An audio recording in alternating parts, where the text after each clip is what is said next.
आज आप सभी को जय श्री कृष्ण। आज हम विषय है काल सर्प दोष, उनके योग और निवारण और कारण। विशेषतः जीवन में कई बार ऐसा देखने में आता है कि हम जो भी कर्म करते हैं उनका हमारे जीवन में विपरीत प्रभाव आता है और हमें ये अनुभव भी करना चाहिए। गृह राज्य हरंती च गृह राज्य प्रयच्छन्ति। गृह जब योग प्रबल होते हैं तो हम जैसा भी कर्म करें उसी के अनुसार हमें उनकी अनुभव होती है। गृह शुभ घरों में विराजमान हो, प्रथम पंचम एवं नवम भाव में शुभ फल देने वाले हों, तो हम जो भी कर्म करते हैं वो हमारे जीवन में अच्छे फल देते हैं। और ग्रह चतुर्थ अष्टम द्वादश स्थान पर स्थित हों तो अशुभ फल देने वाले बन जाते हैं। कई बार हमें ये देखना चाहिए कि गणितीय गणना के आधार पर हम शुभ कर्म करने पर भी हमें अच्छे फल ना मिले, तब हमें किसी अच्छे ज्योतिषी से परामर्श करना चाहिए, क्योंकि भगवान ने कर्म जीव के हाथ में दिए हैं और कर्म के अनुसार फल मिलता है। लेकिन कई बार कर्म करने पर भी शुभ फल ना मिले तो उसका कारक कहीं ना कहीं हमारे ज्योतिषीय योग के द्वारा दुष्प्रभाव नजर आता है। आज हम विषय पर बात करते हैं काल सर्प दोष। काल सर्प दोष क्या है? जब जन्म कुंडली या वर्ष कुंडली के अंतर्गत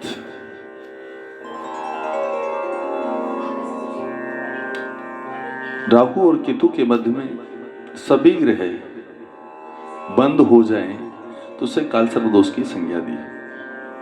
और काल सर्प दोष को वैदिक भाषा में के अलावा पितृदोष भी माना गया है। महाभारत में ऐसा वर्णन मिलता है कि अर्जुन ने इंद्रप्रस्थ राज बनाते समय खांडव वन को जला दिया, जिसमें हजारों सर्प मारे गए और कुछ सर्प जो बचकर भाग निकले उनमें से एक युद्ध के समय कर्ण के पास सहायता के लिए आया और उसने कहा कि तुम मेरा प्रयोग करो और मैं तुम्हारे सहयोग करने के लिए अपना बदला चुका लूंगा।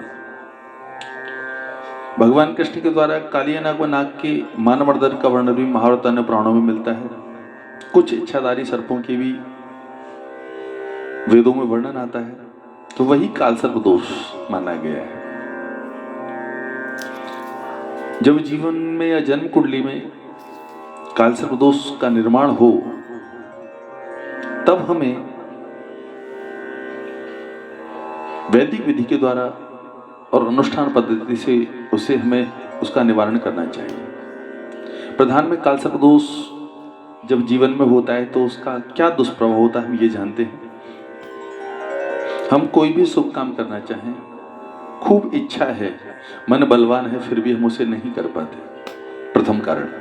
द्वितीय भाव में अचानक दुर्घटना का योग होना, चलते वाहनों को रुकावट आना, चलते कार्यों में रुकावट आना, पारिवारिक जीवन में कलह होना, पति पत्नी के मध्य विरोधाभास पैदा होना और दोनों के मध्य प्रेम ना हो करके उलझने बढ़ना, संतान उत्पत्ति एवं अन्य व्यापार के कारण, ये सब कालदोष जब अपने प्रभाव को दिखाते हैं तब जीवन में समस्याएं उत्पन्न होती हैं। और जब जीवन में काल सर्प दोष हो तो काल सर्प दोष 12 प्रकार का बताया है। उसके माध्यम से व्यक्ति को महामृत्युंजय जप या राहु कवच, राहु स्तोत्र, केतु कवच है, केतु का प्रयोग, और विशेषकर जब भी हम राहु केतु के मंत्र का जप करें तो ये ध्यान रखें कि हम राहु और केतु की गायत्री मंत्र का विशेष करके जप करें, क्योंकि जो बीज मंत्र लोग जप करते हैं तो बीज मंत्र का दुष्प्रभाव होता है कि जो स्थिति है उसी को एनहांस करना यानी बढ़ाना। और जब हम शांति के लिए प्रयोग करेंगे तो अशुभ स्थान पर बैठने पर वही बीज मंत्र उस अशुभता को बढ़ाते हैं। तो प्रयोग करने से पूर्व ये ध्यान रखें, जब भी मंत्र जप करें तो राहु और केतु की गायत्री का जप करें। अंत में नाग पूजन भी करें, भगवान शिव की अभिषेक का पाठ पूजन करें। भगवान शिव को मनाने के लिए हम विप्रों के द्वारा वैदिक रीति से अभिषेक करें, या जो विशेष स्थान बताए हैं, जैसे ब्रज में गरुड़ गोविंद स्थान है, वहां जाकर के पूजन करें, उनका दर्शन करें। भगवती यमुना महारानी का नित्य दर्शन करें, स्नान करें, उनके जल से आचमन करें, तो जीवन को पवित्र बनाएं। तो काल सर्प दोष के जो दोष हैं वो दूर हो जाते हैं। अन्य पुराणों में वर्णन ऐसा आता है कि आप उज्जैन में जाने पर भी काल सर्प दोष की शांति होती है। विशेषतया नासिक में भी ऐसा बताया गया है कि वहां जाकर के काल सर्प दोष की शांति कराने से भी जीवन में सुफल मिलते हैं। पर देखने में आया है कि नासिक में जाने पर भी काल सर्प दोष की शांति कराने के पश्चात भी शांति नहीं मिलती। तब उस प्रकार ऐसी अवस्था में हमें राहु और केतु की शांति के लिए राहु के 18,000 और केतु के 19,000 मंत्र जप, विशेषतः दोनों की गायत्री कराएं, जिससे आपको विशेष लाभ प्राप्त होगा। काल सर्प दोष का एक यंत्र भी आता है, उस यंत्र को आप अपने घर में स्थापित करें